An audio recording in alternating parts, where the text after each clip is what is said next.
Chapter 1. The Big Idea. The Badlands didn't sleep. They just shut one eye and listened. Night lay over the red rock like old blood dried black, and the wind worried the gullies with a hiss that sounded too much like teeth. Somewhere far off, a hyena laughed until it choked. Closer, the little tribe's camp squatted in a shallow ravine, a ring of crooked stakes and scavenged boards that wouldn't stop a proper charge, but might slow down something hungry long enough to scream. Snagger Rattletooth stood on an upturned wagon wheel like it was a throne.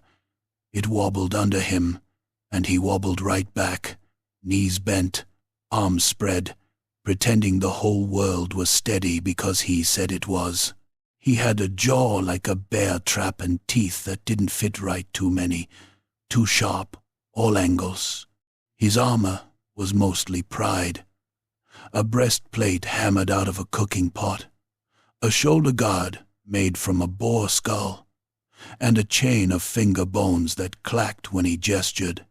Around him, the Rattletooth mob gathered in a half-circle, eyes gleaming in the firelight. Goblins mostly, a few stringy orc runts, a couple of squig handlers with bite marks up their arms.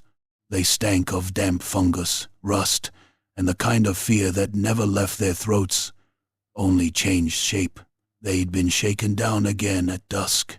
The iron jaws of Gorok Ridge had rolled into the ravine like a thunder cloud with legs, big orcs with iron in their teeth and old kills hanging from their belts. They'd laughed proper belly laughs as they kicked over cooking pots and poured out fungus beer into the dust. They'd taken half the tribe's squig meat, 3 nets of mushrooms, and one of Snagger's best lads, just because he made a funny sound when an orc squeezed his head between 2 gauntleted hands.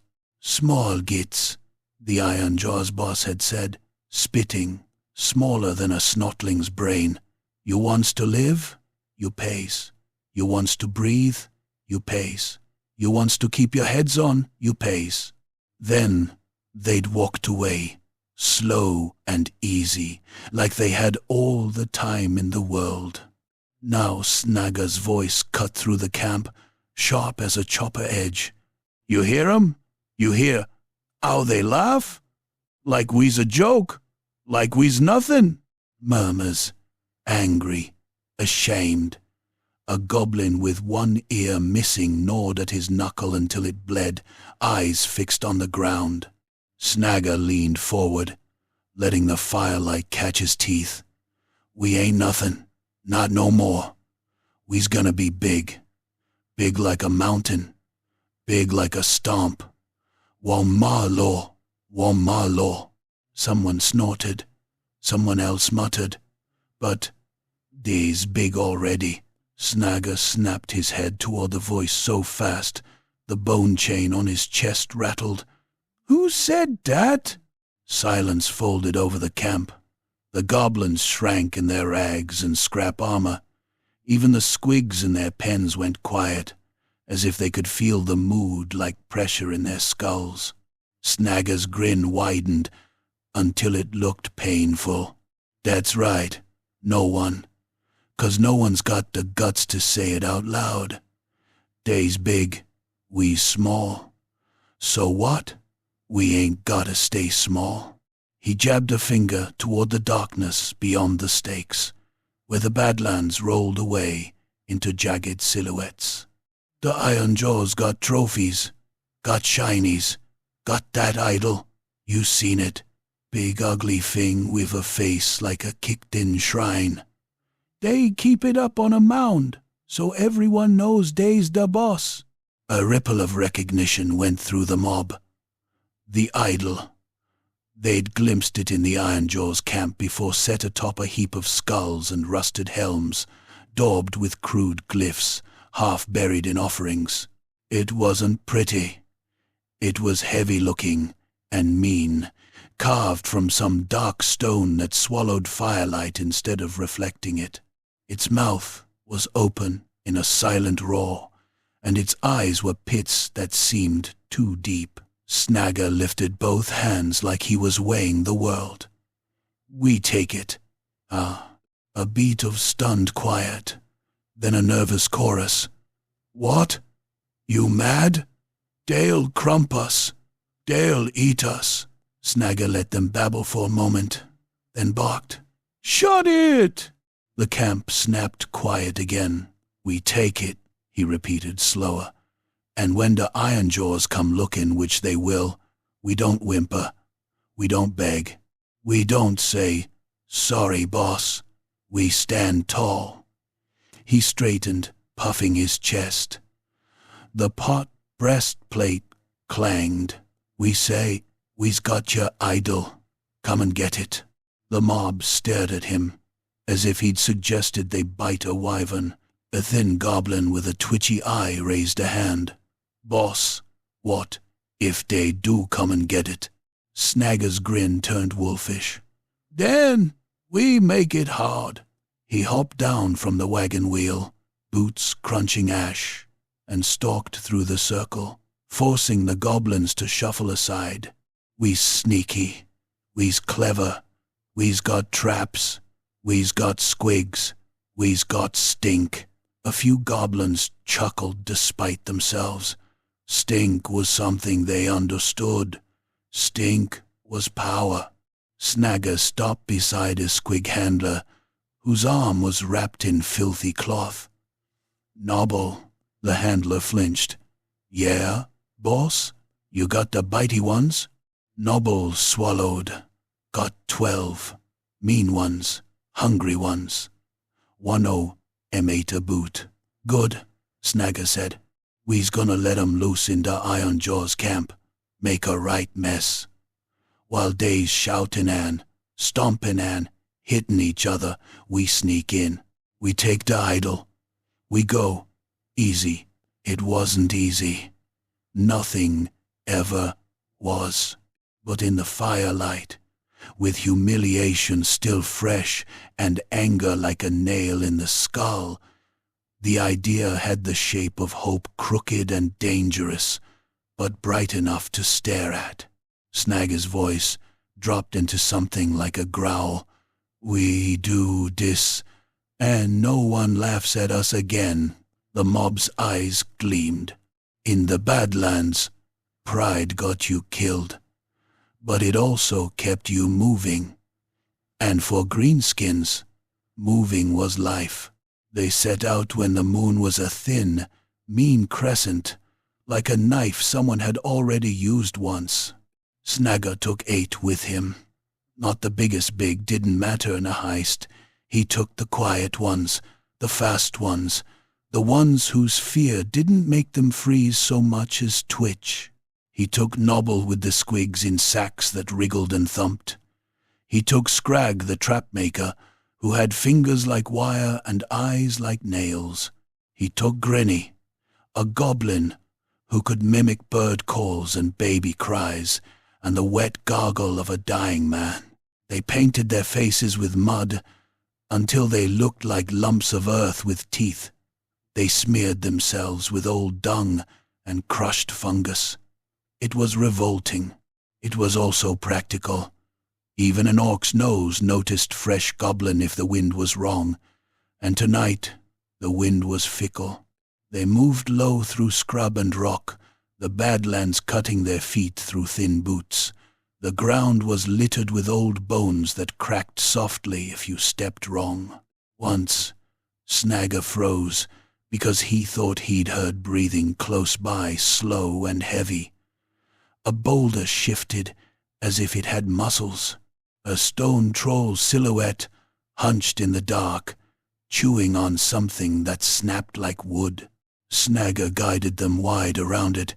He didn't want to fight tonight. Not yet. The Iron Jaws camp burned on the horizon like a bruise. Fires, torches, smoke. The sound reached them before the light did, drumming, shouting, the clatter of metal, and the deep, booming laughter of orcs drinking and celebrating and daring each other to do stupider things. They crested a ridge and looked down. The camp was a sprawl of crude tents and lean-tos, hacked together from hides and stolen banners. Fires ringed a central area where a dozen orcs brawled for sport, bare-chested, their skin slick with sweat and ale. Others sat on logs, gnawing meat, passing skins of fungus brew, thumping drums made from stretched hide, and there, like a crown on a pile of ugliness, rose the trophy mound. Skulls, helms, broken shields, a rusted standard with old blood stiff on the cloth, bits of armor, bones, and trinkets that had once belonged to someone who hadn't survived. Atop it sat the idol. Even from a distance, it looked wrong, too still, too heavy. A dark shape that drank the firelight and gave nothing back. 2 mangy boars lay at the base of the mound, their bristles sticking up like nails. Their eyes shone dull and unfriendly. Beside them lounged a hulking brute of an orc bigger than the others, with arms like tree trunks and a jaw full of iron studs. He held a cleaver across his knees and watched the camp with the lazy patience of something that knew it didn't need to hurry. Snagger's throat tightened. That brute could tear a goblin in half without noticing the effort. He signaled with 2 fingers. The mob sank lower among the rocks. Scrag pulled a clay pot from his sack, sealed with wax. "Stink bomb," he whispered, as if saying it too loudly might make it explode out of spite. The pot sloshed, the smell leaking through the wax already made Snagger's eyes water. Grinny made a soft, questioning noise. Snagger nodded toward Nobble. Nobble's hands shook as he untied the first sack. Something inside snarled wetly. A squig's teeth clicked. Snagger leaned close and hissed, "On my mark." Below, an orc roared with laughter and headbutted another orc so hard the second one spun and collapsed, twitching. The crowd cheered. Someone threw a bone like a trophy. Snagger waited until a drumbeat hit hard, masking sound. Then he flicked 2 fingers down. Nobble yanked the sack open and punted it like a football.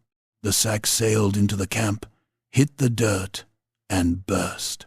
A squig exploded out like a cannonball of muscle and teeth, bouncing once, twice, then latching onto the nearest thing it found, an orc's shin. The orc's shout turned into a howl. He grabbed the squig and tried to tear it off. The squig clamped harder and shook its head like a dog thrashing. Blood spattered the dirt in dark arcs. Another squig got loose, then another. Snagger's lads lobbed sacks down the slope. Some landed clean, others burst early, squigs tumbling out and bouncing wildly. The camp erupted. Orcs roared in surprise and delight. Some tried to stomp the squigs. Some tried to grab them like toys. Squigs bit whatever they could reach, legs, hands, throats, if they bounced high enough. One squig hit a fire pit, rolled through embers, came up smoking, and launched itself at an orc's face. The orc screamed, flailing, and fell backward into another orc, knocking both into the dirt. Snagger's grin flashed in the dark. Now, Scrag hurled the stink bomb. It arced through the air, hit a tent pole, and shattered. A wave of foulness rolled out. Rotted egg, sour fungus, something dead left too long in the sun. Orcs bellowed and gagged. A few actually fell to their knees hacking. Grinny added to the chaos with a perfect imitation of an alarm horn high, panicked, urgent. It didn't sound like any real horn the Ironjaws had, but that almost made it worse. It sounded like trouble. The brute by the trophy mound stood up, eyes narrowing. He grabbed his cleaver and started forward. Snagger's heart jumped. Too soon. Then, A squig bounced straight into the boars. The boars squealed and surged to their feet, snapping and charging at anything that moved. One barreled into the brute's legs. The brute staggered, swore, and swung his cleaver. The blade chopped into the boar's shoulder, cutting deep. The boar screamed and kept going, blood pouring down its side, slamming into an orc who hadn't moved fast enough. The brute turned, distracted, and kicked at the boar. It snapped at his boot. Snagger didn't wait for luck to run out. He slid down the slope with his lads, moving fast and low, using the tents and the bodies as cover. Orcs were too busy laughing, fighting, and cursing to notice a handful of mud-smeared shadows slipping between them. The smell was thick. Heat from the fires hit Snagger's face like a slap. He could hear the wet crunch of teeth, the crack of bone, the ugly music of violence. They reached the edge of the trophy mound. The idol loomed above them.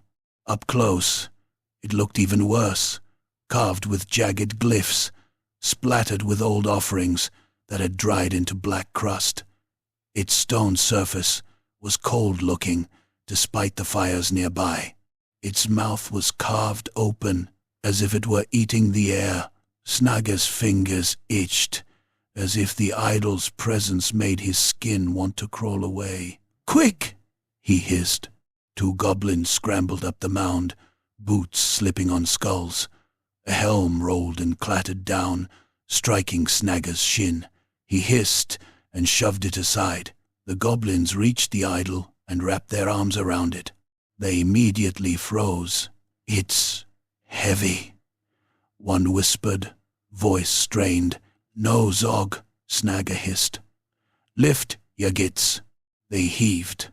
The idol shifted a fraction, then another. The goblins' arms shook.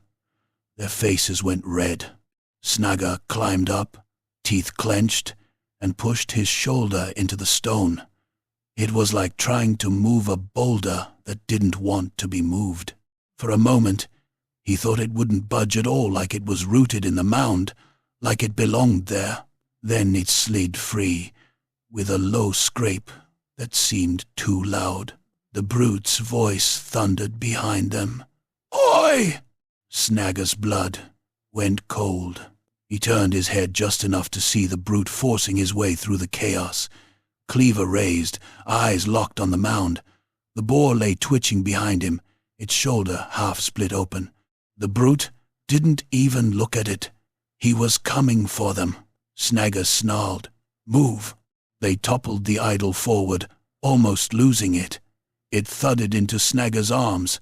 The impact knocked the breath out of him. The stone felt colder than it should, like it had been sitting in deep water. For a heartbeat, Snagger thought he heard something, not a voice exactly, but a pressure in his skull, a suggestion shaped like hunger. His grip tightened involuntarily. The brute climbed the mound in 3 strides. Skull and metal crunched under his boots. He swung the cleaver down. Scrag whipped a cord taut. A tripline Snagger hadn't even seen, snapped tight around the brute's ankle. The brute's foot jerked. He stumbled, just for a moment, just enough. His cleaver slammed into the mound beside Snagger's head, biting deep into a pile of bone and rust. Snagger felt the wind of it, felt death brush his ear. He lashed out with his own crude blade, not to win, just to make space. The tip scraped across the brute's forearm, drawing a line of blood. The brute roared, more insulted than hurt, and backhanded Snagger. The blow caught Snagger across the shoulder and sent him tumbling down the mound. He hit the dirt hard, the idol slamming into his ribs. Pain flared white. Goblins shrieked and scrambled. One got grabbed by the brute, lifted like a rag, and smashed into the mound. The goblin went limp, sliding down among the skulls. Snagger snarled through the pain. "Run!" They ran. They ran like the Badlands itself was chasing them. Snagger hauled the idol, staggering under its weight. 2 goblins grabbed at it too, helping to drag it. Behind them, the brute roared and bounded after them, cleaver chopping down into the dirt where goblins had been a heartbeat earlier. Chaos in the camp covered their escape. Orcs were still fighting squigs, still gagging in the stink cloud, still yelling at each other, too drunk to understand the shape of the real threat. But the brute understood. He gained fast. Snagger's lungs burned. His feet slipped in blood and dust. The idol seemed to pull him backward, like it didn't want to leave. The whisper pressure in his skull pulsed with each step, a sensation like distant drums. Scrag shoved another stink pot behind them. It broke, spilling fresh foulness.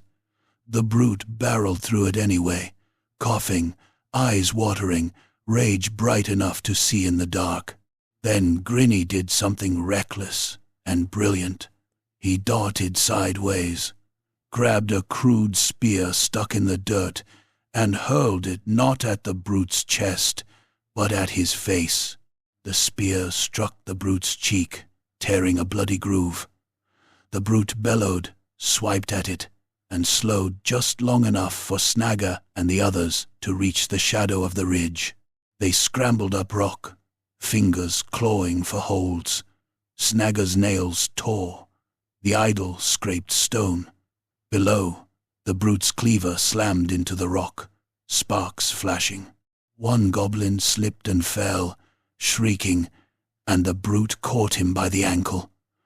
The goblin kicked wildly, screaming, until his voice broke. The brute yanked. Snagger didn't look back.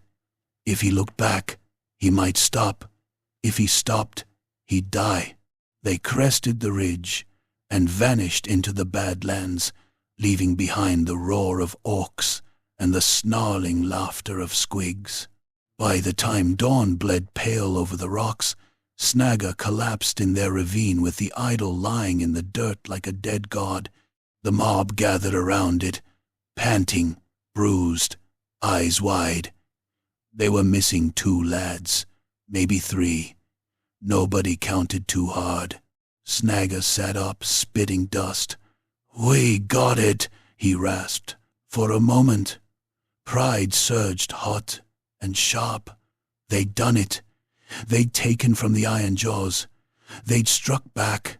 Then Snagger looked at the idol in the weak morning light. The stone seemed darker now, as if it had soaked up the night and kept it.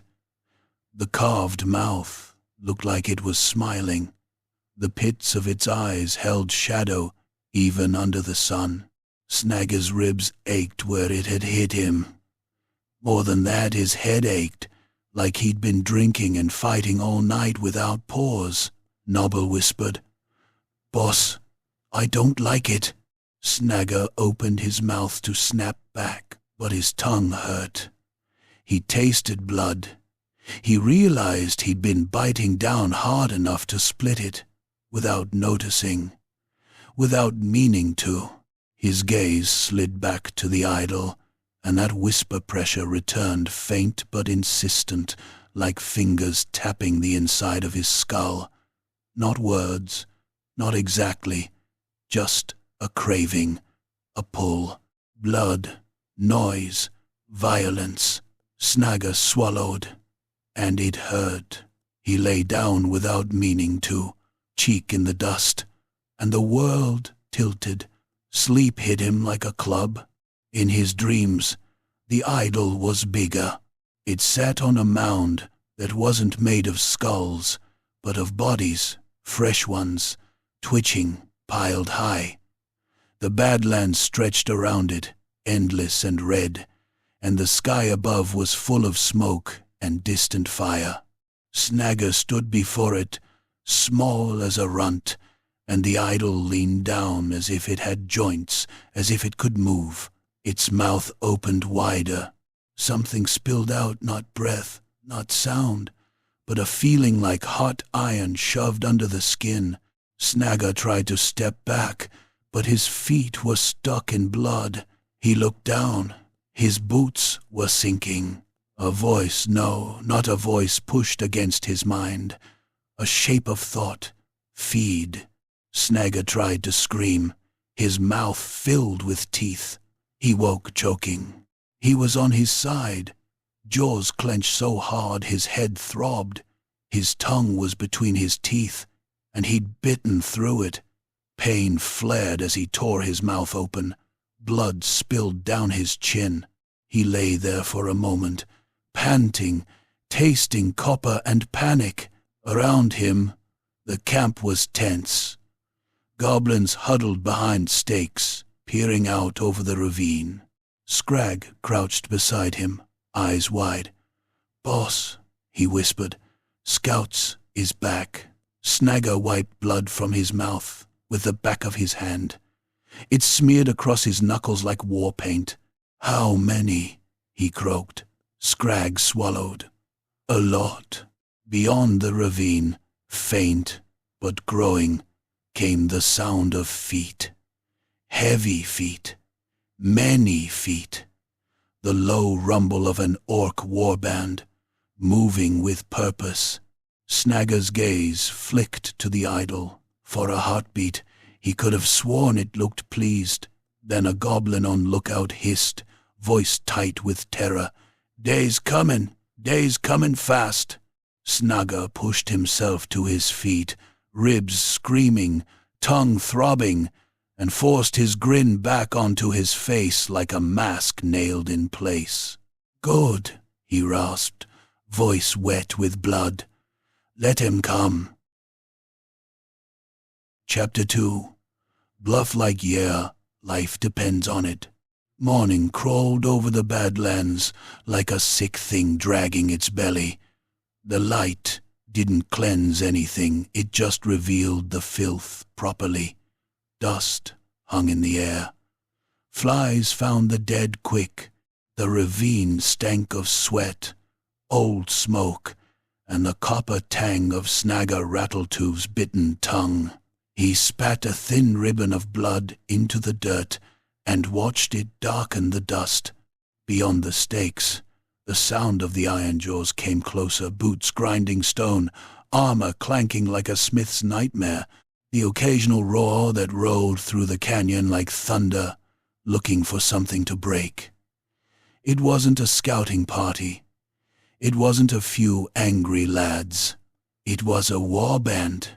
Snagger's mob gathered around the idol like rats around a cracked barrel of ale, staring at it with a mix of greed and dread. In daylight it looked even worse.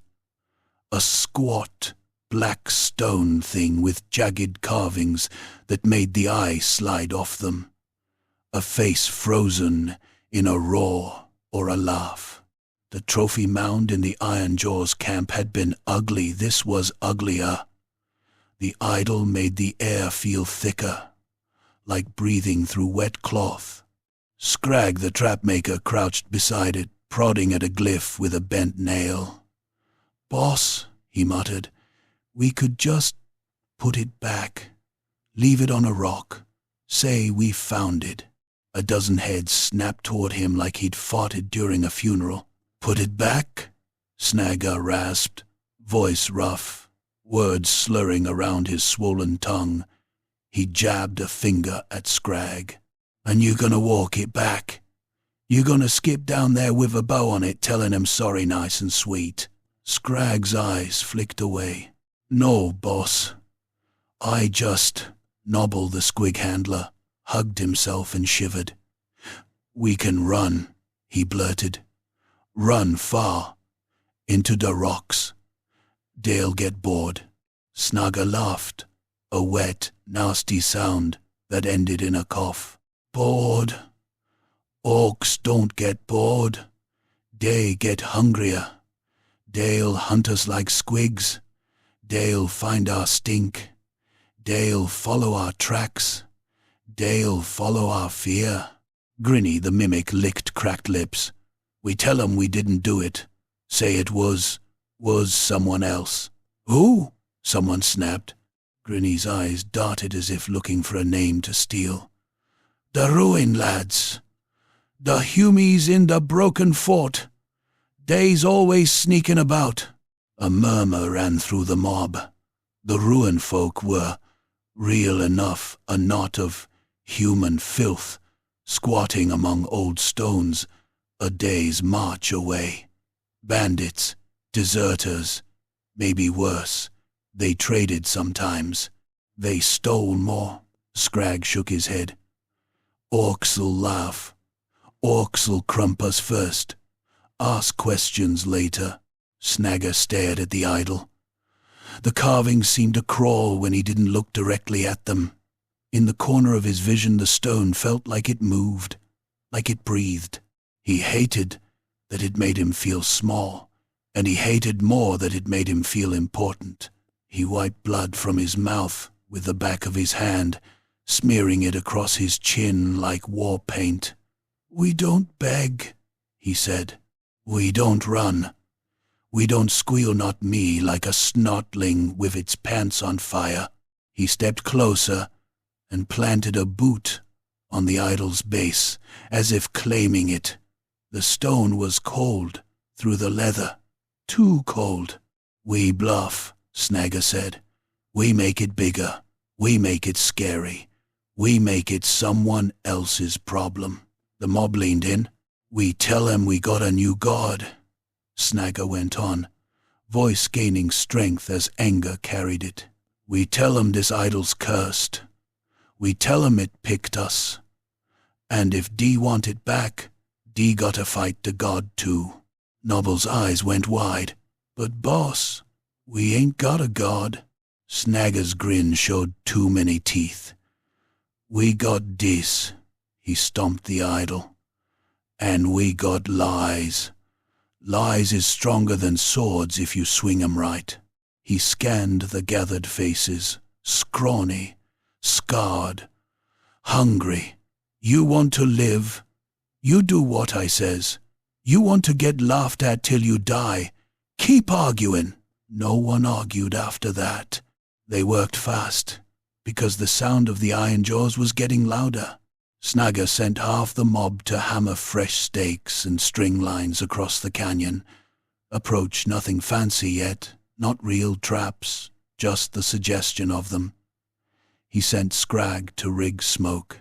He sent Grinny to gather the loudest goblins and teach them a chant that sounded old and nasty, full of guttural nonsense and teeth clicks. He sent Nobble to fetch powder. Nobble came back clutching a horn stuffed with black dust scavenged from old fireworks stuff and stolen dwarf shot. He looked like he expected it to explode if he blinked wrong. Boss, he whimpered, I don't like this. Good, Snagger said. If you liked it, it wouldn't scare nobody. They dragged the idol to the center of the ravine and propped it atop a crude platform of bones and scrap. Snagger ordered them to hang trophies around it, broken helms, finger bones, a rusted human breastplate, anything to make it look like it had always been there, like it belonged in their camp, like it had claimed them. The shaman arrived late, as if he'd been waiting to see which way the wind blew before he stepped into it. He was a weedy goblin, with a crooked staff topped by a cracked skull and a nest of feathers. His eyes were milky at the edges like old fungus. He smelled of burnt herbs and bad decisions. The mob called him Zekit, though no one did it too loudly, because he had a habit of cursing people for fun. Zekit waddled up to the idol, squinting at it like it owed him money. That ain't right, he murmured. Snagger's patience snapped. Can you make it scary, or can't you? Zekit bared his teeth. I can make plenty scary, but this thing makes itself scary. He lifted his staff and began to mutter. Goblins gathered behind him, swaying, chanting the nonsense Grinny had drilled into them. Scrag set damp fungus and oily rags in a pit and lit them, producing a thick, greasy smoke that crawled along the ravine floor. It coiled around ankles and crawled up the idol, making it look like it sat in a nest of shadow. Snugger watched the canyon mouth. The iron jaws appeared like a landslide of muscle and iron. They filled the gap between cliffs, a moving wall of green skin and bad intentions. Orcs in hacked armor, with jagged choppers and shields painted with crude glyphs. Some dragged chains, some carried heads on spikes. Their boars snorted and stamped, foam clinging to their tusks. At their front strode a war boss with a heavy iron jaw plate riveted into his face, his eyes small and mean beneath a brow like a cliff. He carried a brutal axe that looked like it had been sharpened on skulls. Around him, his lads jostled and laughed, eager for the easy kill. The war boss stopped at the canyon mouth and raised his axe. The iron jaws quieted, not respectful, exactly, but attentive, like dogs waiting for the bone to be thrown.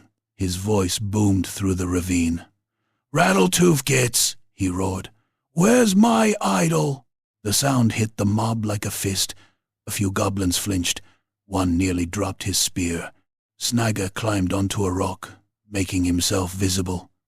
He forced his shoulders back. He forced his grin wide. His tongue throbbed and his ribs screamed, but he showed none of it. "We got it," he shouted back, "and it ain't yours no more." A ripple of surprised laughter rolled through the iron jaws. Orcs elbowed each other. One slapped another on the back, hard enough to make him stagger. The war boss tilted his head slowly, as if he couldn't quite believe the audacity. "You got it?" he said, voice low now, dangerous. You little cave maggots? You stole from me?" Snagger spread his arms. "We didn't steal. It come to us." That made the laughter spike. Orcs guffawed, some bending double. Snagger pointed at the idol, half shrouded in smoke. "See? New god. Picked us. Cursed idol. You step closer, you get smashed by divine fury." The war boss stared past Snagger, his eyes fixed on the idol. For a moment, the canyon felt oddly quiet, like the wind itself was listening. Then the war boss snorted. "Divine fury?" he spat. "I'll show you fury." He stepped forward. Snagger's gut clenched. The bluff had begun, and bluffs were like balancing on a blade. One wobble and you bled. Zekit raised his staff and shrieked words that were half curse, half nonsense. The chanting goblins joined in, stamping their feet, rattling bones, making the ravine sound like a drum. Scrag tossed a handful of powder into the smoke pit. It flared, sparks leaping up like angry insects. Goblins gasped dramatically. Snagger seized the moment. "See," he shouted, "it's waking." Nobble stumbled forward, clutching the powder horn and a flint. His hands shook so badly the horn rattled. Snagger hissed, "Now! Do it now!" Nobble jammed the horn's mouth upward like a crude thunderstick. He struck flint. For a heartbeat, nothing happened. Then the powder caught with a savage whump, spitting a bright flash and a crack like a small cannon. A jagged bolt of light, more spark than lightning, shot upward, scattering burning grit. Goblins shrieked, as if witnessing a miracle. Orcs blinked, briefly impressed despite themselves. Nobble yelped, because the horn's backblast scorched his fingers. He dropped it and shook his hands, harping and whining, smoke rising from his knuckles. Snagger did not look at him. He kept his grin nailed in place. The war boss narrowed his eyes. "Cute," he rumbled. "You think smoke and sparks makes you safe?"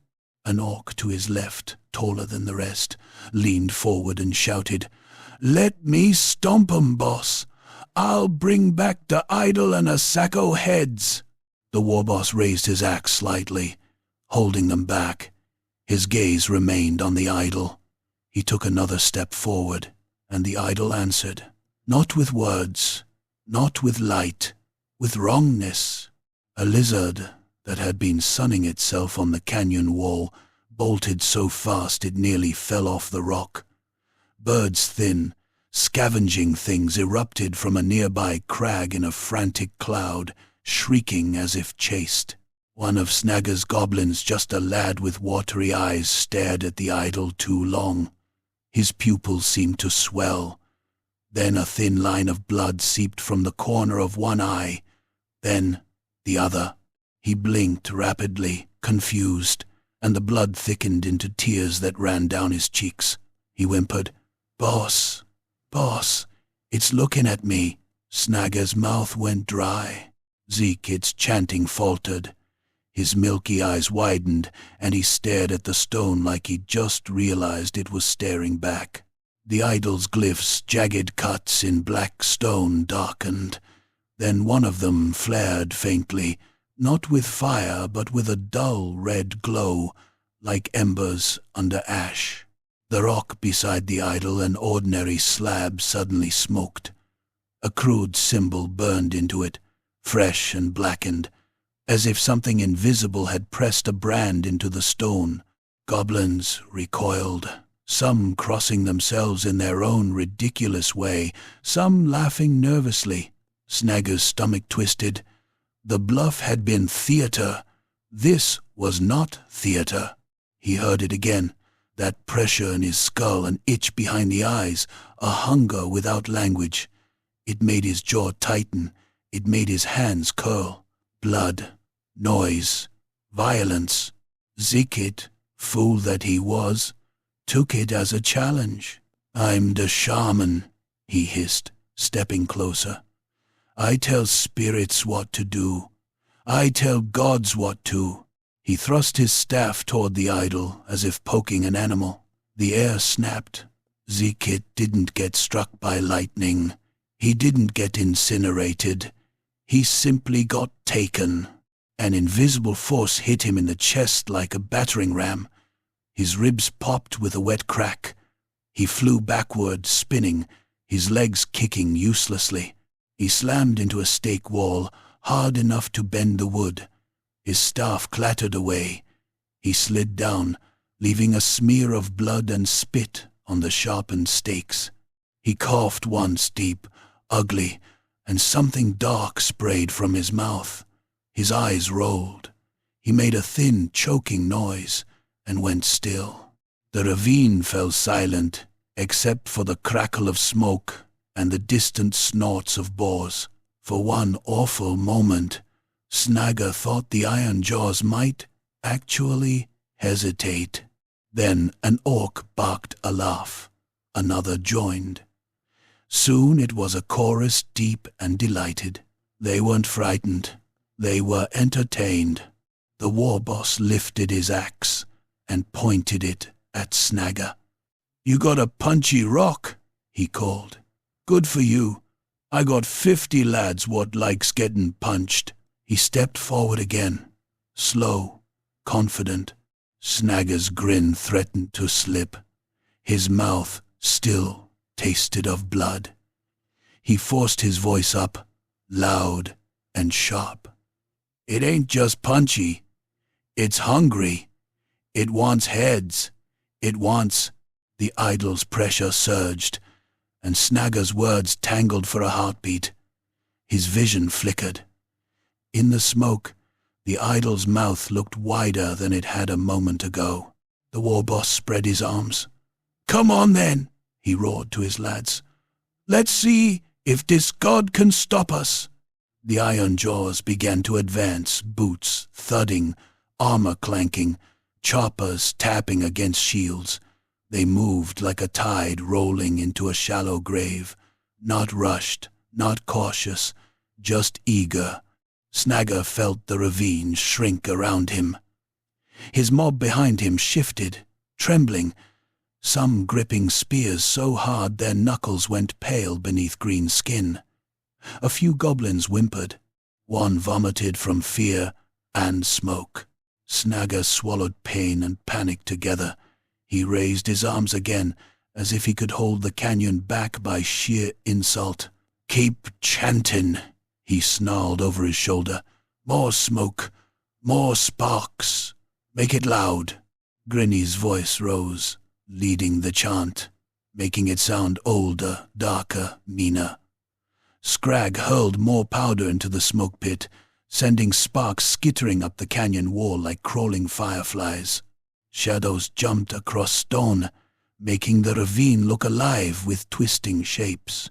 But the iron jaws kept coming, close enough now that Snagger could see the spit on their tusks, the scars on their arms, the dried blood crusted under their nails. One orc dragged a chain of skulls that clacked with every step, a crude rhythm that matched the beat of approaching death. The war boss's eyes stayed locked on Snagger, amused and hungry. "When I get to you," he called, almost conversational, "I'm gonna pull your teeth out one by one and feed 'em to your squigs." Snagger's heart hammered like a trapped thing. He glanced at the idol. The idol sat silent, smoke curling around it, its burned glyph glowing faintly like a wound that refused to close. It had made the bluff feel real, and that was the worst part, because now Snagger couldn't tell where the lie ended and the truth began. The iron jaws advanced another 10 paces. Snagger lifted his chin, bared his teeth, and forced his voice out like a knife. "Fine," he spat. "Come see what happens." Behind him, Zikit's body lay crooked at the stakes, a reminder that sometimes the gods answered and they didn't care who they hit. Ahead, the orcs were still laughing, but their laughter had the sound of blades being drawn. Chapter 3. Traps, Tricks, and a Fall Guy. The Iron Jaws kept laughing as they came on. That was the problem with orcs. They treated fear like seasoning. The closer you got to hurting them, the more they enjoyed the smell of it. Their boots thumped in a slow, confident rhythm, and the canyon carried every clang of iron and every jeer back and forth like it wanted the echoes to fight too. Snagger Rattletooth stood with the idol behind him and the ravine in front of him, and the lie he'd built was already starting to creak. Smoke still curled along the ground, but smoke didn't stop an axe. Sparks still spat up from Scrag's pit, but sparks didn't stop 50 lads who thought pain was funny. The chanting had become a ragged howl of desperation, more breath than bravado. Snagger's tongue throbbed with every word he forced through it. The idol's presence pressed behind his eyes like a thumb on a bruise. "Buy time," he told himself. "Any time. Enough time to make the ground do the killin' for us." He jerked 2 fingers down. The signal, the front line of the Rattletooth mob, such as it was, fell back in a scramble, ducking behind rough barricades and rock piles. Goblins shoved each other, snarling and swearing. A couple dropped spears and had to be kicked into motion. Scrag was already moving, quick and crab-like, hands darting to tug cords and shift wedges. His eyes shone with the feverish focus of a creature who knew his own traps better than he knew his own name. They'd been digging all night and all morning, even as the Iron Jaws approached. The work had been ugly, frantic, and half ruined by panic. But it was work goblins understood. Cheating the world so it fell on someone else. Now the canyon approached narrow, choked with stones and scrub, looked almost normal. Almost. Beneath thin layers of dust lay pits, lined with rusted scrap and jagged, scavenged metal. Under loose rock sat wedges ready to slip. Up in the cliffs, boulders waited in crude cradles of rope and old wagon axles. Along the path, crates sat innocently wooden boxes that looked like forgotten supplies, but which were actually full of teeth and hunger. Tripwire squigs. And at the mouth of the ravine, where Snaga's fort began, more fence than fort, more junk than wall, they'd erected the trophy gate. It was a mockery of grandeur, a tall arch made from lashed-together bones, shields, and rusted helmets, with spikes hammered in at angles meant to impress the stupid. It swayed slightly in the wind because it was held up by hope and rope. Hope and rope were not reliable materials. The Iron Jaws advanced into the canyon with the swagger of creatures who'd never had to learn caution. Their war boss iron jaw plate, axe, like a butcher's grudge, raised his weapon and bellowed something that made his lads roar back. They surged forward in a loose wedge, shoving one another, eager to be first into the kill. Snagga's throat tightened. He lifted his chin and put on his best sneer, like he wasn't about to bet his life on knots tied by goblins. "Come on, then," he rasped, not quite loud enough to reach them. "Come on." The first orcs hit the trap line. It didn't look like anything at first, just a stumble. One of the lead lads stepped on a patch of dust that sagged, and his boot sank into emptiness. He let out a surprised grunt and flailed, trying to catch himself. Then the ground gave way properly. He dropped with a hoof and a curse, disappearing waist-deep into a hidden pit. His arms windmilled, his chopper clanged against the pit's rim. The orc behind him laughed and shoved forward, and triggered the second pit, which had been dug too close. The dust skin over it collapsed, and the second orc toppled in sideways, slamming into the first. The two of them jammed together in the hole like angry meat in a barrel, swearing and thrashing as jagged scraps scraped and snagged. The orcs behind them jeered and tried to step around, and that's when Scragg's cords went taut. From above came a grinding groan like the canyon itself was clearing its throat. A boulder the size of a squig pen shifted in its cradle.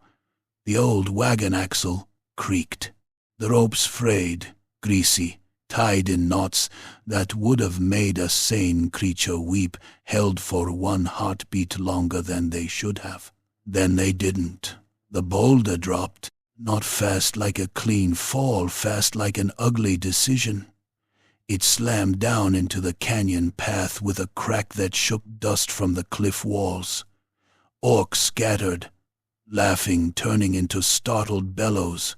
One lad didn't move fast enough and got clipped, knocked sideways into the rubble, his weapon skittering away. The boulder rolled, slow at first, then gathering weight, grinding over loose stone and scrub. It slammed into the front ranks, forcing them to break formation. Orcs cursed and shoved each other aside, some leaping onto rocks, others clambering up the canyon walls like big, furious beetles. Snagga's mob howled from behind the barricades, part triumph, part hysteria. "Ha!" Nobble shrieked, waving his arms like he'd personally invented gravity. "Look at 'em! Look at 'em!" Snagga didn't let himself smile. "Not yet. Orcs didn't stop because you inconvenienced them. They got angrier." The Iron Jaws warboss roared, and his lads surged again, spreading out to avoid the obvious path, which was exactly what Scragg had hoped for, because the obvious path was only half the maze. An orc tried to skirt left, stepping onto a patch of ground that looked solid. It wasn't. The punji pit there had been disguised with old reeds and a dusting of stone chips. He sank with a grunt, then froze, surprise replaced by rage as the pit's hidden junk caught him. He tried to haul himself out, but every movement made it worse. His mate barked laughter and reached down to grab him, and triggered a tripline. A crate further up the slope jerked. As its latch popped, the lid sprang open. A squig launched out like a living fist. It sailed through the air, all muscle and snapping mouth, and latched onto the reaching orc's forearm. The orc's laughter turned into a bellow of pain and outrage as he tried to shake it off. The squig clung like it owed him money. Then a second squig followed. Then a third. The crate hadn't held one. It had held a whole nest of them, packed tight and furious. The squigs hit the orcs in a burst of chaotic motion, bouncing, biting, clamping down on whatever they could reach. The orcs swatted and stomped, turning the canyon edge into a brawl with no dignity. Snagger felt a brief, sharp thrill. It was working. It was actually working. Then one of Scragg's traps did what goblin traps often did. It remembered that goblins existed. A goblin on Snagger's side, overexcited, eager to be seen, scrambled up onto a rock to hurl insults. He was small, wiry, and had painted a crude symbol on his chest like it made him blessed. He didn't see the cord stretched low across the rock ledge. He hit its shin first, yelped, and pitched forward. His fall yanked the cord taut. On their side, a deadfall meant for orcs. A stack of wagon wheels and rubble perched above the ravine shifted. Snagger's eyes widened. No! The wheels came down in a clattering avalanche, bouncing and spinning like mad things. They slammed into the Rattle-Tooth front barricade, splintering wood and sending goblins tumbling in a squealing heap. One wheel rolled over a spear rack, snapping shafts like dry twigs, and kept going, wobbling toward the idol's platform before finally tipping into a shallow ditch. Dust filled the air. Goblins shrieked and scrambled, some crawling on all fours, some shouting blame, all of them suddenly certain they were about to die. Snagger barreled into the chaos, grabbing the nearest goblin by the collar and hauling him upright. "Get up!" he snarled, spittle and blood mixing at the corner of his mouth. "You'll die later. Move now." Scragg looked like he'd swallowed a stone. It weren't supposed to. "Shut it and fix it," Snagger snapped. His gaze flicked back to the canyon. The iron jaws had seen the mishap. They roared, with laughter so loud it seemed to push the smoke aside. "Dey's crumpin' themselves," an orc shouted. "Dis is the best fight." The war boss raised his axe again. "Keep coming!" he bellowed, and his lads surged forward harder, emboldened by the sight of goblins stumbling. Snagger's stomach tightened. The traps had bought time, but time was leaking out like blood from a cut. "We need the fall guy," he hissed to Grinny as he shoved goblins back into position. "Now!" Grinny's eyes darted toward a scrawny goblin crouched near the idol's scab, one of Snagger's runners, fast and cowardly in the useful way. "Scab!" Snagger barked. Scab flinched, like he'd been struck. "Boss!" "You remember what I told you?" Scab swallowed. The story?" "The story," Snagger growled. "You seen the Humies. You saw him. You ran. You survived. You tell it right, or I feed you to Nobble Squigs." Nobble, nearby, nodded enthusiastically, as if this was a fine plan. Scab's face went pale. I'll tell it. While the fight churned at the canyon mouth, Snagger's second plan, meaner, sneakier, unfolded behind it. They'd prepared evidence in a filthy sack.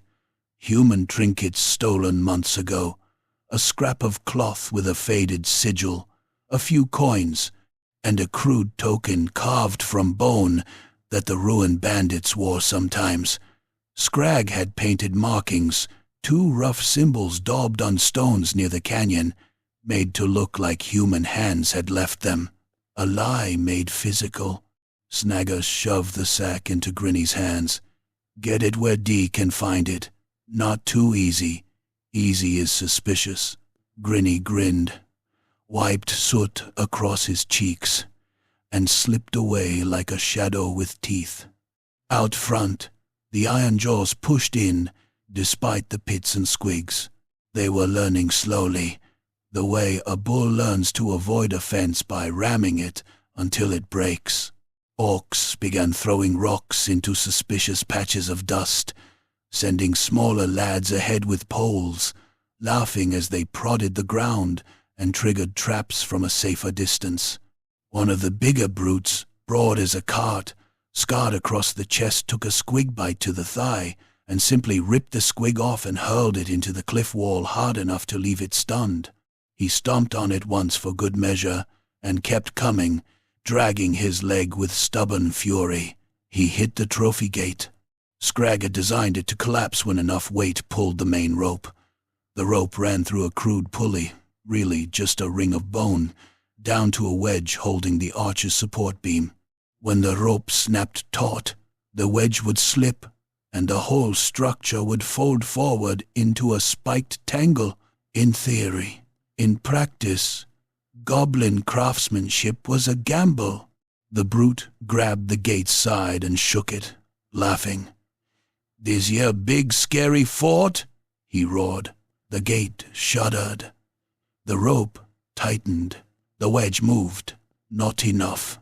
The arch groaned, leaned forward, then stuck, held by a knot that refused to slip because Scrag had tied it too well in one place and not well enough in another. The gate hung there, at an angle, trembling. A few goblins cheered prematurely. Then the knot gave way all at once. The trophy gate collapsed in a violent lurch, slamming down not neatly forward as intended, but sideways, sweeping across the ravine approach like a swinging club. Spikes scraped stone, shields and bones clattered. It missed the brute's head by inches.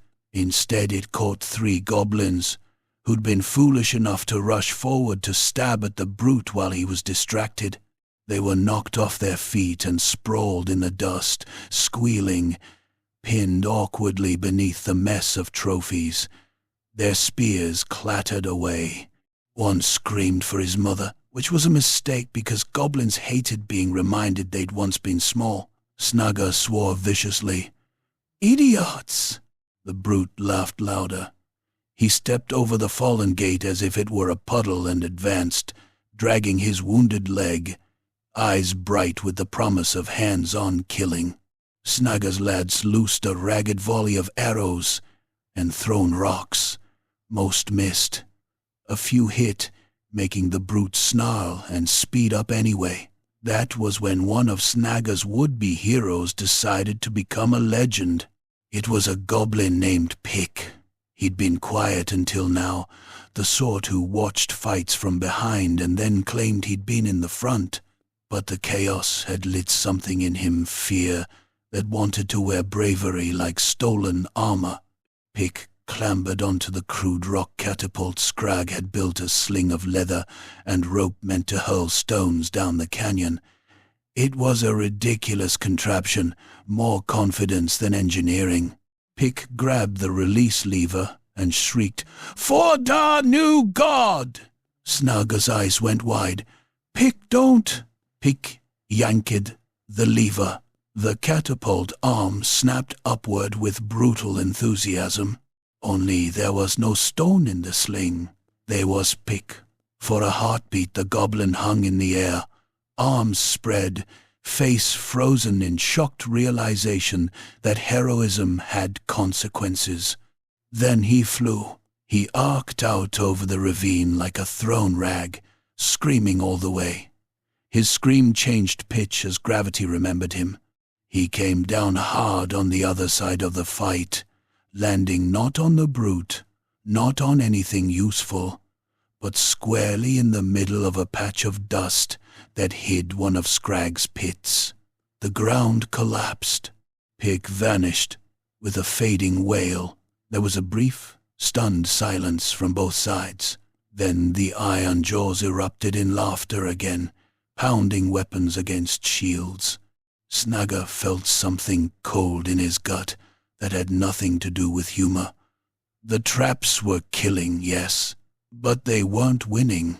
They were only making the iron jaws enjoy themselves more. Grinny returned at a run, eyes wild, hands empty. He slid in beside Snagga. "Done," he hissed. "Evidence is out. Marks is up. Scab's ready." Snagga nodded, jaw clenched. "Now we make 'em look." He shoved Scab forward, out into the open, toward the canyon mouth where the war boss could see him. Scab trembled so hard his teeth clacked. Scab raised his hands and shrieked, voice cracking. "It was da Humies, da ruin Humies.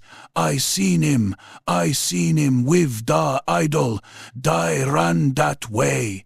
He pointed wildly, not back to the ravine, but toward the distant line of broken stone and scrub, where old ruins squatted like rotten teeth. The war boss slowed, just a fraction, eyes narrowing. "Humies," he rumbled, as if tasting the word. An orc nearby spat. "I hate Humies." The brute in the ravine snarled and kept coming, too deep in the fight to care. But the war boss, who had more brain than most, raised his axe slightly, signaling his front lads to pause.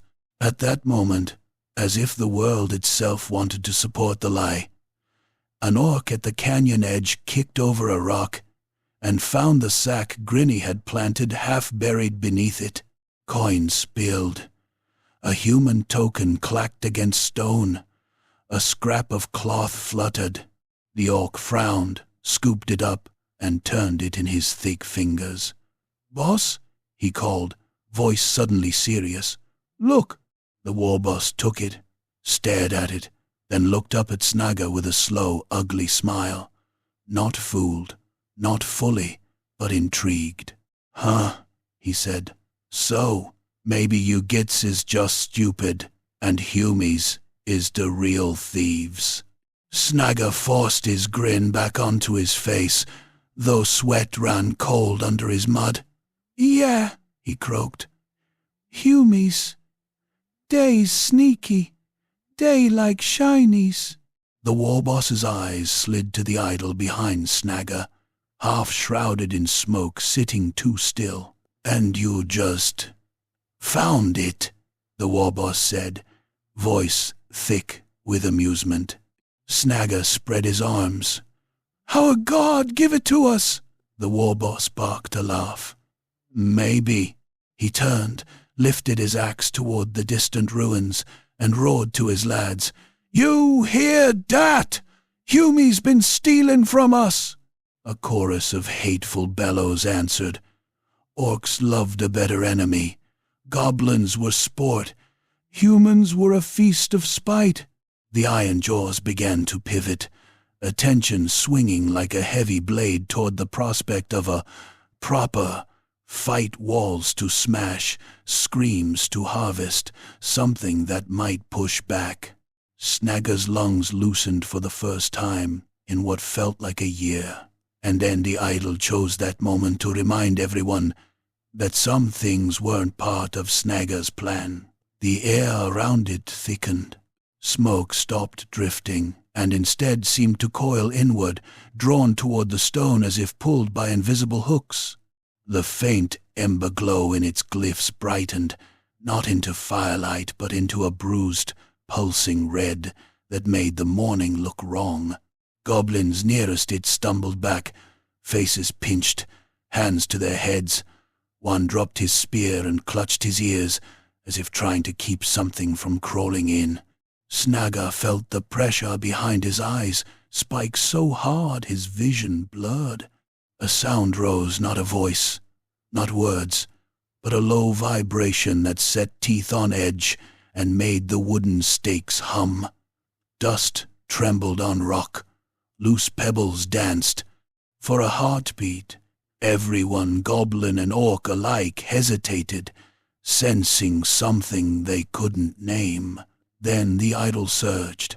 The ground beneath its platform cracked with a sharp report. The bones and scrap around it jerked as if yanked by a giant hand. The smoke pit belched, not with normal flame, but with a sudden, violent blast of hot air that flung ash outward. Goblins yelped and scattered. One stumbled into Snagga, nearly knocking him down. Snagga stared at the idol, jaw clenched so hard his tongue ached. This wasn't theater. This wasn't a trick. This was real, and it didn't care about the story he'd told. The warboss had turned halfway toward the ruins, but he paused, head snapping back toward the ravine. His eyes narrowed at the sight of the idol's glow, the trembling stakes, the sudden hush that fell over the canyon like a held breath. His grin returned slower, sharper. "Oh," he rumbled, pleased in a way that made Snagga's skin crawl. "Now that's interesting." And somewhere inside Snagga's skull, the hungry pressure shaped itself into something that felt like a promise. More? Chapter 4. The Idol, once a proper scrap. The Badlands didn't care who lied first. They only cared who bled last. By midday the canyon air had gone thick with it blood, smoke, sweat, and the sour stink of green skin breath. The Rattletooth ravine still stood, if you could call a fence of sharpened junk and wobbling stakes, standing. The traps had done their work. They'd also done their usual goblin trick of turning on their makers. Bodies lay in awkward shapes, where they'd fallen, some broken by stone, some chewed by squigs, some skewered on scrap in pits that hadn't finished being dug before the fighting started. And above it all, on its crude platform of bones and stolen trophies, the idol sat and listened. It glowed now and then, not like fire, not like magic you could point at, but like a bruise under skin. The carved glyphs pulsed faintly. The air around it had that wrong pressure, as if the world leaned in close to hear. Snagga Rattletooth felt it in his teeth. The iron jaws had begun to pivot toward the ruins like hungry wolves scenting a bigger flock. Their warboss, Graka Iron Snarl, iron jaw plate hammered into his face, and an axe that had eaten more than wood had lifted his weapon and roared his lads into motion. The promise of human throats had turned their irritation into joy. But Graka hadn't forgotten the ravine. He was too mean to forget, and too clever by orc standards to leave a loose end behind him. He lingered at the canyon mouth, watching the little tribe with narrowed eyes that didn't blink often enough. He looked at the stakes, the cords, the pits. He looked at the way the goblins had fallen back in practiced patterns, like they'd rehearsed dying. Snagga forced himself to grin back, even as the idol's pressure crawled behind his eyes. Graka's voice boomed over the canyon. "You lot ain't as useless as you smell." A ripple of uneasy chuckles went through the iron jaws. A few orcs shoved each other, as if embarrassed by the compliment. Graka pointed his axe at Snagga. "Cowards don't build murder mazes. Cowards run and squeal. You had a plan." Snagga's tongue throbbed where he'd bitten through it. He tasted old blood. "We's clever," he rasped. "We's chosen." Graka's iron-studded jaw creaked as he grinned. "Chosen, eh?" He spat into the dust. "Maybe. Or maybe you stole my idol And now you trying to talk your way out of getting skinned." Snagger's stomach clenched. Behind him, the mob shifted, goblins clutching spears too tightly, eyes darting, bodies tense like trapped animals. Nobble's hands shook where he held a sack that wriggled with hungry squigs. Scrag kept wiping his palms on his rags like he could scrub away guilt. Snagger spread his arms wider, as if that could hide the tremble in them. "It come to us," he repeated. "We's taking it to the ruins. We'll help you crump the humies. Our God wants blood too." It was a lie stacked on a lie, and the idol liked it. Snagger felt that pressure spike at the mention of blood, a hungry approval that made his jaw tighten until pain flashed white. Grucker stared at him a moment longer, weighing. Then he barked a laugh. "Fine, you help. You show me where the humies is hidin'. You fight at my side." His grin sharpened. "And when we're done, we'll talk about who owns what." Snagger bowed. Just a fraction enough to look agreeable, not enough to look weak. "'Course, boss." Inside his skull, the idol's hunger stirred like a beast, rolling over in its sleep. More. They moved out like a procession of filth and iron, threading through scrub and broken stone toward the ruins that squatted on the horizon. The bandit fort wasn't really a fort, just the torn bones of something ancient. Cracked walls, half-collapsed towers, and an old courtyard full of rubble and thornbush. A place where people with nowhere else to go made themselves ugly on purpose. The human bandits saw them coming. They had scouts, they had eyes, they had fear. The first arrow hissed out of the ruin wall and punched into an orc's shoulder. It sank deep, and the orc looked down at it in mild confusion, then ripped it free and roared with delight. "Humies!" he bellowed. "Humies is shootin'!" The Iron Jaws answered with a thunderous howl. They loved being shot at. It meant the other side still thought they mattered. Snagger's mob trailed behind them, pretending to be eager, pretending to be allies. Goblins kept their heads down and their hands close to their knives.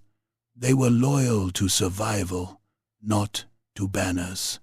And in the middle of it all, hauled on a crude sled made of lashed poles and scrap, the idol came with them, dragged across the badlands like a black tooth pulled from a bigger jaw.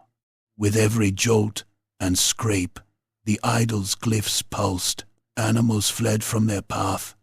A crow dropped out of the sky mid-flight and hit the ground twitching, as if the air had turned heavy.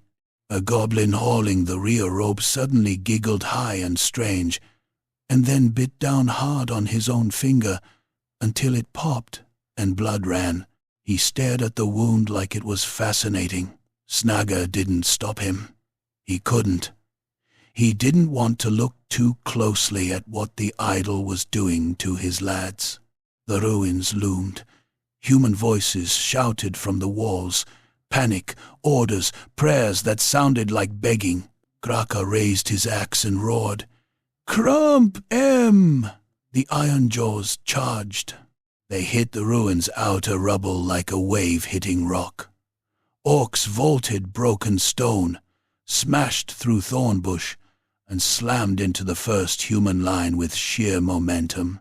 The humans, ragged men with mismatched armor, bandit masks, and crude spears, tried to hold. They couldn't. An orc's chopper came down and split a spear shaft, then kept going, biting into the bandit's collarbone. The man screamed and fell, blood soaking his tunic. Another bandit swung a mace and cracked it into an orc's jaw. The orc staggered, spat teeth, then laughed and headbutted the bandit so hard the man dropped like a sack. The courtyard became a grinding mess of bodies. The Iron Jaws fought with joy, hacking, punching, stomping. Humans died loudly. Orcs died loudly too, when they died at all, dragging someone with them. Snagger's mob slipped in behind the first wave, acting like support. They threw stones. They stabbed at ankles. They finished wounded humans with quick, ugly cuts, then rummaged their pockets with practiced hands. "Don't get greedy," Snagger snapped, though his eyes were already scanning for anything shiny. "We's here to help." Help, in goblin terms, meant stand close enough to steal later. Scrag and two goblins hauled the idol's sled into the courtyard and angled it toward the thickest knot of fighting. Snagger watched. Greca watched. The war boss's eyes flicked to the idol, then back to the humans, as if he could smell something wrong but enjoyed it anyway. "Closer," Snagger muttered. "Put it closer." Scrag swallowed. "Boss, it ain't safe." Snagger's grin showed blood-stained teeth. "It ain't meant to be safe." They shoved the idol deeper into the courtyard, toward a broken statue base and a cracked well. The moment it crossed into the heart of the ruins, the air changed. It wasn't subtle now. The heat of battle seemed to lean toward the idol. Shouts became louder, angrier. Orcs who had been laughing began snarling. Humans who had been retreating suddenly threw themselves forward in desperate, suicidal lunges. The idol's glyphs flared a shade brighter, and Snagger felt his vision tunnel. The pressure behind his eyes became a throb that matched his heartbeat. Then the idol chose. An orc near the well, one of Graka's biggest lads, a brute with a chain of ears around his neck, stopped mid-swing. His body went rigid. His head snapped toward the idol like a dog hearing a whistle. His pupils shrank. Veins stood out on his forehead. He let out a sound that wasn't a laugh or a roar, but something between a raw, hungry bellow. He threw himself into the nearest cluster of humans, not caring who he hit. His chopper rose and fell in savage rhythm.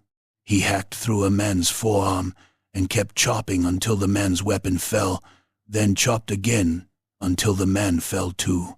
Blood sprayed the stones. The brute's boots slipped in it and he didn't even notice. He just kept swinging, eyes wide and shining, foam flecking his mouth. Across the courtyard, a goblin, one of Snagger's, did the same. Nobble's cousin, a scrawny little git with a rusty knife, suddenly shrieked and sprang at an orc's back. Not a human. An orc, his own ally. He stabbed wildly, over and over, shrieking words that weren't words. The orc whirled, grabbed him by the throat, and squeezed. The goblin's legs kicked. His face went purple, but he kept stabbing until his knife slipped from numb fingers. Then the orc crushed his windpipe with a wet crack and tossed him aside like rubbish. The idol's influence didn't care who deserved it. It cared who fed it. A crude idol, one of the bandits' own little shrine things, made of sticks and rags, toppled from a wall ledge as if pushed. It hit the ground and snapped, then jerked again as if trying to stand. For a heartbeat it looked like it moved on its own. Then it went still. Was it magic? A demon's attention? Or just smoke and panic and the way eyes lied when blood was in them? Snagger couldn't tell. He only knew the idol was awake now, and it was dragging everyone's rage toward it like iron to a lodestone. Graka noticed. He waded through the fight toward the idol, axe dripping, armor dented, eyes bright with suspicion and delight. He shoved an orc aside, one of his own, and stalked straight at Snagger. "You," he growled, looming. "You said it were humies. But this feels like you." Snagger's grin froze. Behind him, Scrag made a thin, terrified noise. For one heartbeat, Snagger considered telling the truth, not because it was right, because it was useless, but because the lie had grown too big and sharp to hold without cutting him. He opened his mouth. "Boss," he began, voice wet with blood. A human bandit chose that exact moment to charge in screaming, swinging a crude axe overhead like he was trying to cut the sky open. He came at Graka from the side, eyes wild, face streaked with dirt and tears. Graka didn't even look. He swung his own axe backward in a casual, contemptuous arc. Metal met flesh with a sickening sound. The bandit's charge stopped instantly, his scream snapping off like a rope cut. He collapsed in two parts, legs still trying to run for a moment before they remembered they were dead. Blood splashed Graka's boots. Snagger's confession died in his throat. Graka turned back to Snagger, eyes narrowing. "What was you saying, little git?" Snagger swallowed. The idol's pressure surged as if amused. His tongue burned. His heart hammered. He forced his grin wider and lied again. "I was sayin', we should chase the rest. They'll run. They always run." Graka stared at him, then barked a laugh. "That's true." He lifted his axe and roared to his lads. "Don't let him escape!" The iron jaws surged deeper into the ruins, turning the fight into a slaughterhouse. Humans tried to flee through broken gates and collapsed corridors, only to be run down and hacked apart. Goblins darted among them, stabbing hamstrings, cutting throats when no one was looking, looting as they went. The idol's glow deepened. The air vibrated. Snagger felt the taste of iron in his mouth, as if the world itself was bleeding. Then it peaked. A pulse rolled out from the idol, silent, invisible, but felt in bones. Loose stones jumped. The cracked well spit up a gush of foul water, and black sludge, like something beneath, had coughed. Several fighters, orc and human, staggered as if struck. Eyes rolled, teeth clenched. For a moment, the courtyard froze. Then, everything erupted worse. Orcs turned on humans, with renewed frenzy. Humans, driven beyond sense, threw themselves at orcs with broken weapons and bare hands. Goblins shrieked and stabbed at anything that moved, including each other. Snagger saw Scrag clutch his head and scream as blood ran from his nose. Nobble's eyes went wide and glassy. He laughed and laughed until he started sobbing. A squig handler cut his own palm open and smeared blood on his face like war paint, chanting nonsense. The idol drank it all. Snagger stumbled back, panic cutting through his bravado. This wasn't controlled chaos anymore. This was a fire in a dry field. He seized the nearest goblins and hissed, "Now! Now! Ditch it!" They'd argued about it in half-formed whispers while the traps were being set. If it went wrong, they'd throw the idol away and claim it, return to the earth. Better to lose the prize than lose their heads. Scrag, pale and shaking, stared at Snagger like he hadn't heard. "Boss, move!" Snagger snarled and slapped him hard enough to rattle his skull. That snapped Scrag into motion. He and two others grabbed the sled ropes, hauling the idol toward the cracked well where the black sludge had erupted.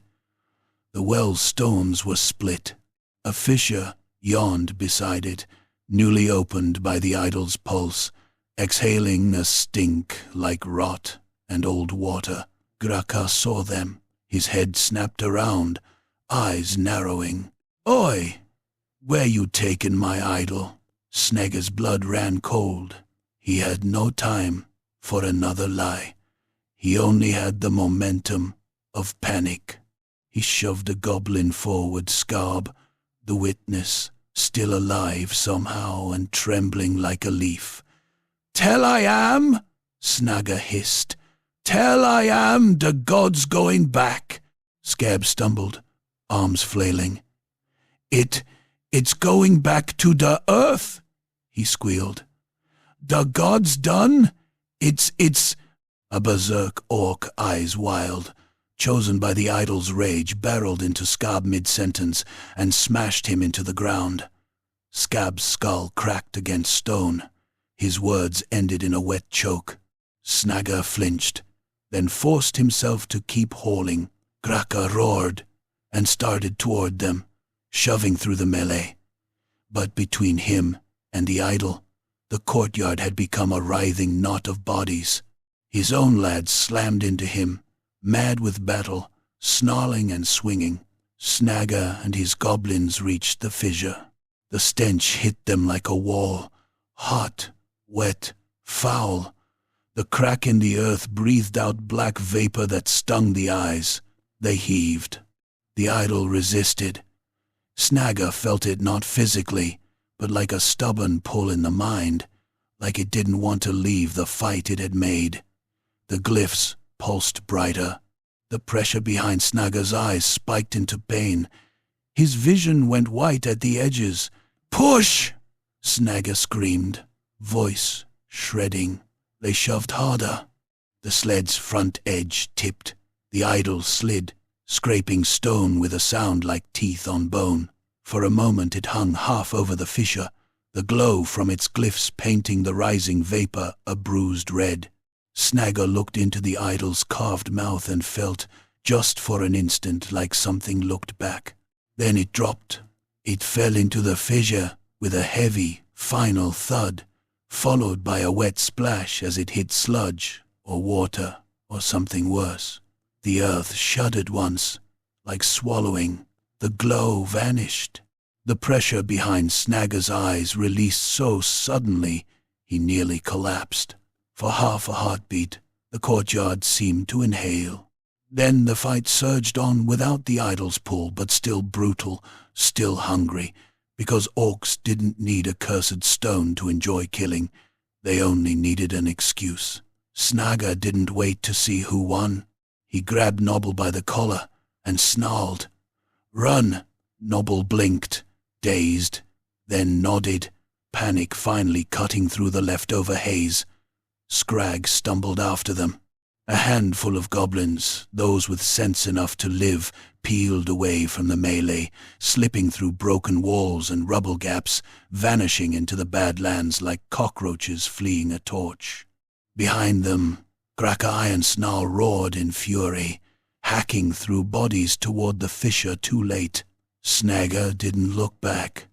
He only ran, lungs burning, tongue throbbing, heart hammering with the ugly joy of survival. And deep beneath the cracked well, in the dark where sludge moved slow and the earth pressed close, the stolen idol lay listening, buried, not gone, waiting for the next fool who wanted to look tough,